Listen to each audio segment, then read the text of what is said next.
1480년 10월 18일, 한 여인이 형장으로 끌려갑니다.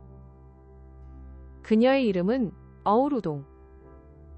훗날 사람들은 그녀를 이렇게 부릅니다. 어우동. 그녀는 승문원지사 박윤창의 딸이었습니다. 당당한 양반가의 규수였죠. 그런 그녀가 시집간 곳은 왕족의 집안이었습니다. 남편은 태강수 이동, 임금의 종친이었습니다. 그런데 결혼 생활은 순탄치 않았습니다. 성종실록은 이렇게 기록합니다. 시집가서 행실을 잠옷 삼가지 못하였다. 하지만 속사정을 들여다보면 이야기가 달라집니다. 남편 이동은 아내를 좋아하지 않았습니다. 어느 날 집에 은장이가 왔습니다. 은그릇을 만들러 온 기술자였죠. 어우동이 계집종 옷을 입고 그 은장이와 대화를 나눴습니다. 그걸 본 남편이 폭발합니다. 아내가 은장이와 바람났다. 모함이었습니다. 조사 결과 무고로 밝혀졌죠. 조정에서는 남편 이동의 고신을 빼앗고 아내와 재결합하라고 명령합니다. 그런데 남편은 그 명령을 무시했습니다. 아내를 내쫓아버린 겁니다. 소방 맞은 어우동. 20도 채 안 된 나이에 친정으로 돌아왔습니다. 여기서부터 그녀의 인생이 바뀝니다. 용제총화라는 책에 이런 기록이 있습니다. 그 여자는 이로부터 방자한 행동을 거리낌 없이 하였다. 계집종이 어우동을 꼬드깁니다. 주인마님, 사람이 살면 얼마나 산다고 그리 상심하십니까? 오종년이란 사람이 있는데 용모가 태강수보다 월등히 낫습니다. 주인께서 생각이 있으시다면 제가 데려오겠습니다. 오종년이 왔습니다. 그것이 시작이었습니다. 이후 어우동과 관계를 맺은 남자들의 명단이 쏟아져 나옵니다. 반산수 1안 왕족입니다. 수산수 2기 역시 왕족입니다. 이 두 사람은 사촌 사이였습니다. 내금이 구전, 하교 홍찬, 생원 이승원, 설이 오종년과 가미영, 생도 박강창, 양인 이근지, 그리고 노비 직업이까지. 양반, 종친, 중인, 양인, 노비. 신분의 벽을 뛰어넘은 겁니다. 바로 이것이 문제였습니다. 간통 자체보다 신분 질서를 무너뜨린 것. 그것이 조정을 발칵 뒤집어 놓았습니다.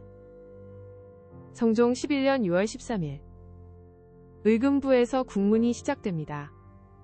방산순안이 태강수 동이 벌인 아내 박씨를 간통하였으니 국문하라. 이틀 뒤 좌승제 김계창이 임금에게 보고합니다. 어우동이 죄가 중한 것을 알고 도망했습니다. 끝까지 추포하십시오. 잡혀온 어우동.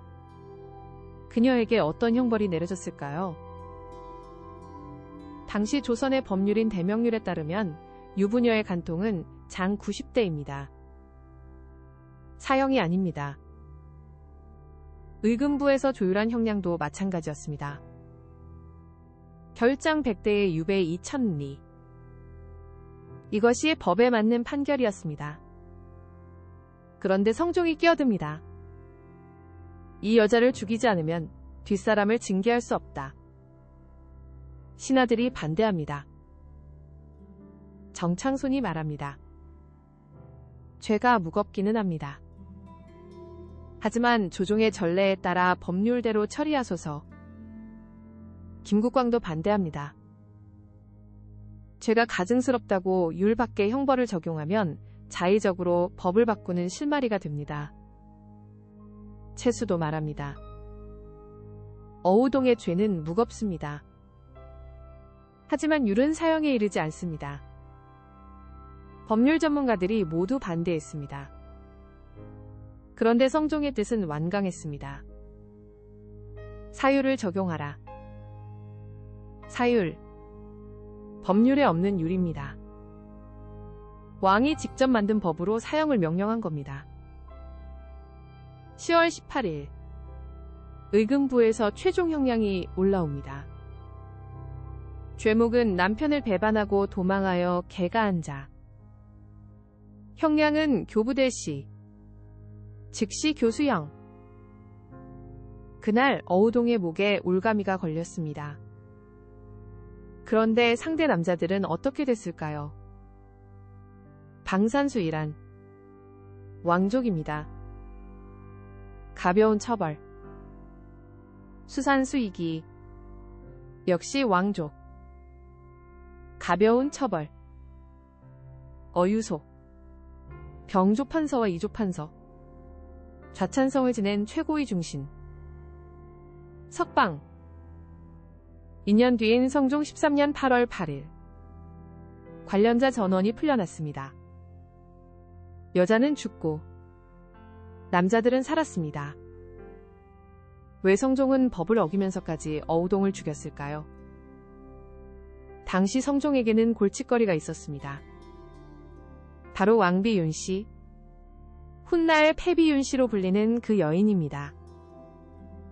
투기와 질투로 성종을 괴롭히던 왕비.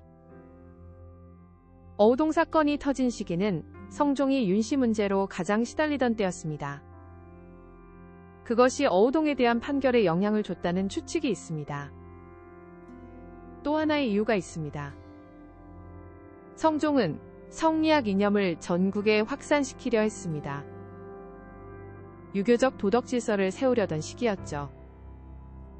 그런데 양반가의 딸이, 종친의 아내가 신분을 가리지 않고 남자들과 관계를 맺었다? 이건 도덕 질서 전체를 흔드는 일이었습니다. 성종은 어우동을 본보기로 삼으려 했던 겁니다. 어우동이 남긴 것이 있습니다. 딸 번자. 그런데 아버지가 누구인지 아무도 몰랐습니다. 그 후 번자가 어떻게 살았는지 기록은 남아있지 않습니다. 어우동 사건 이후 조선의 여성에 대한 규제는 더욱 강화됩니다. 제가 금지, 연려 강요, 여성의 외출 제한. 어우동 한 사람이 죽고 수백 년간 조선 여성 전체가 족쇄를 차게 된 겁니다. 과연 어우동은 음녀였을까요? 아니면 불합리한 시대의 희생양이었을까요? 그 판단은 여러분께 맡기겠습니다.